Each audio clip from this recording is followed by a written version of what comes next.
At least 8 people, including 3 United Nations personnel, have been killed in anti-UN protests in the Democratic Republic of Congo's eastern city of Goma. It's during a second wave of demonstrations against the organization that began on Monday.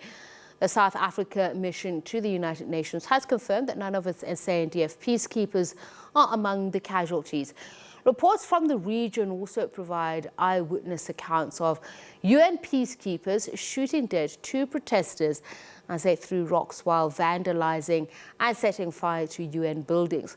The demonstrations were called by the youth wing of the country's ruling party that accused the peacekeeping mission, MONUSCO, of failing to protect civilians against militia violence.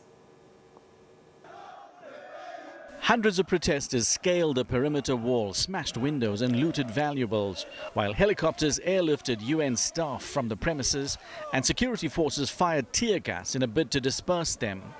MONUSCO is currently the second largest UN peacekeeping force in the world after South Sudan, with around 15,000 personnel.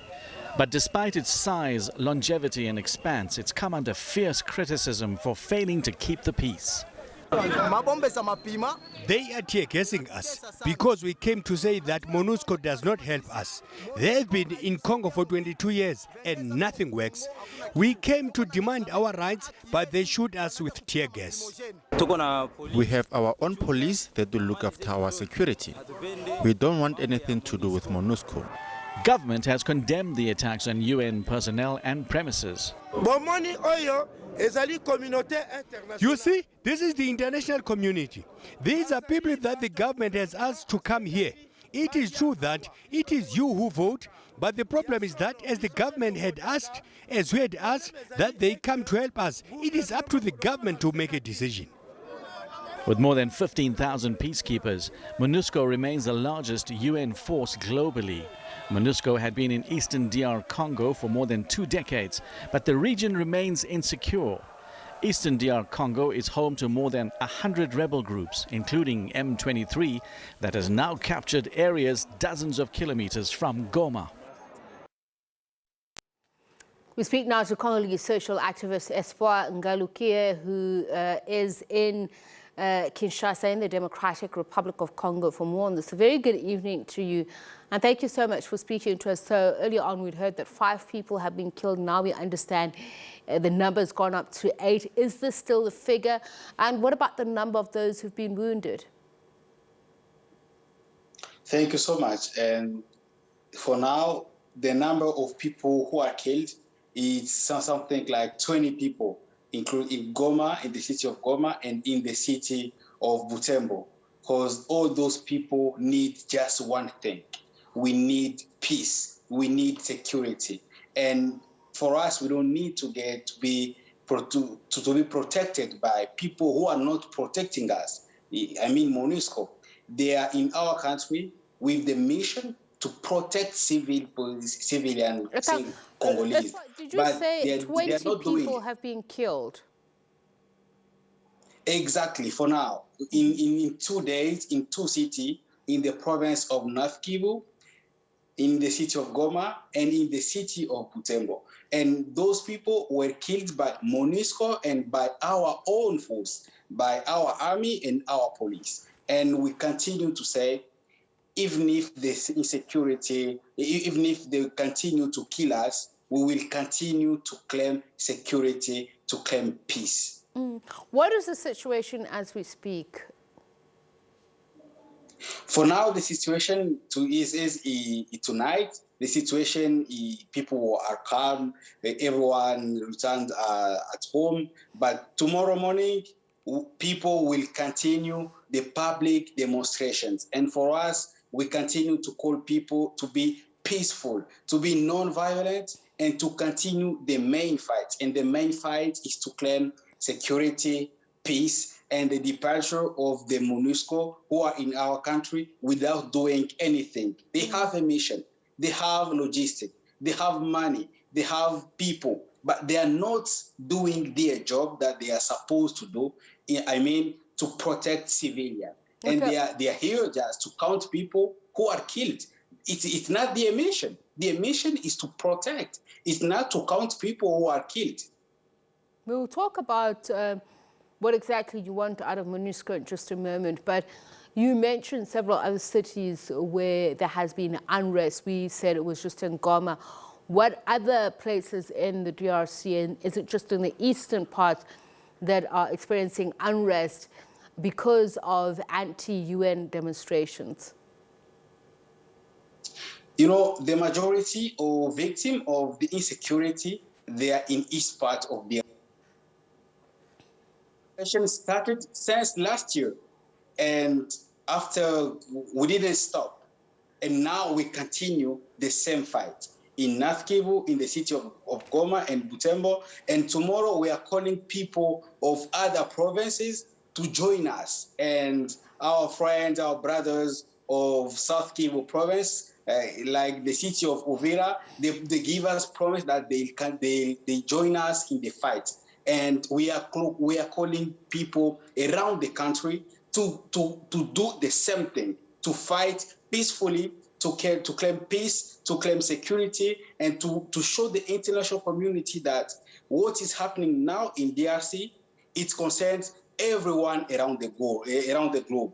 People who are killed in Ukraine, they are not human, and those who are killed in Congo, they are not only numbers. All those people who are killed, they are human, and they have to be respected and protected.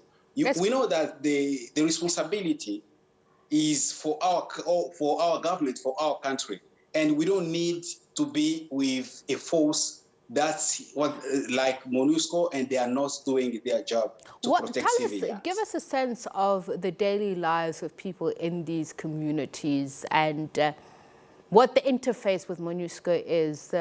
We know that there are more than 120 rebel groups that have been attacking communities, killing communities, and all kinds of gross human rights violations, some of which has been directed at the UN peacekeeping force itself. Tell us exactly what people have to contend with. What happens? So in the east part of the DRC, we have main kinds of insecurity. The first one, we have rebellions group. We have national rebellions group like Mai Mai and others rebellions group. We have foreign groups, and we have national groups that are protected and supported by neighbors. Like now we have M23 that is supported by the government of Rwanda and Uganda, and people are people sleep and without know what will happen tonight. Once I wake up, we don't know if I'll be the next victim. And we usually see MONUSCO, they have cars, they have guns, they have everything to protect citizens, but they've never attacked any group, any armed group. And you know, about the seventh chapter of UN, they have an obligation to attack, but for them, they've never attacked. And it's not easy. And, you know, even our government, they are very irresponsible. We know that our government, they are very irresponsible, and they are selling our security to foreign countries and to foreign forces. And we need to be more demanding towards our leaders, in the international community, to make them accountable to citizens. Without being accountable to us, we'll never have peace. So the government spokesperson Patrick Muyaya, I believe he says that they are going to take stock of the process of withdrawing MONUSCO, and that has already begun.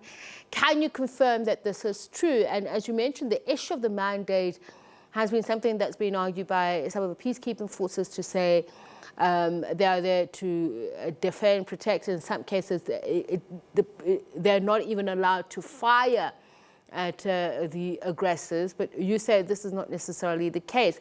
So if the UN peacekeeping mission leaves the DRC, doesn't that create a vacuum, another vacuum of insecurity? You know what the Minister Patrick Muyaya said, he's not the first to speak like that. He's just one of other authorities who are speaking like that. And for us, they are just words, and we don't care with words. It's very much words like that, and we don't need those words to continue in our ears. And if MONUSCO go out, the insecurity will stay the same. But actors who are able to bring us peace, to bring us security, they'll stay just one: our army, our government. The international community will be out, and once MONUSCO is out, we'll continue to be more demanding toward leaders, toward the national government, toward the president of the Democratic Republic of Congo, because it's his obligation to give us peace and security. It's not a favor; it's our right. It's his duty. And if MONUSCO go out, anything will change. Without MONUSCO. All right, we're going to have to leave it there. Unfortunately, our line is breaking up there. We were speaking to DRC's social activist Espoir Ngalukiye, speaking about the anti-UN protests in several cities in the Democratic Republic of Congo. In the eastern region at the moment, he says 20 people have been killed thus far, but they are calling on other provinces of the DRC to take up the fight.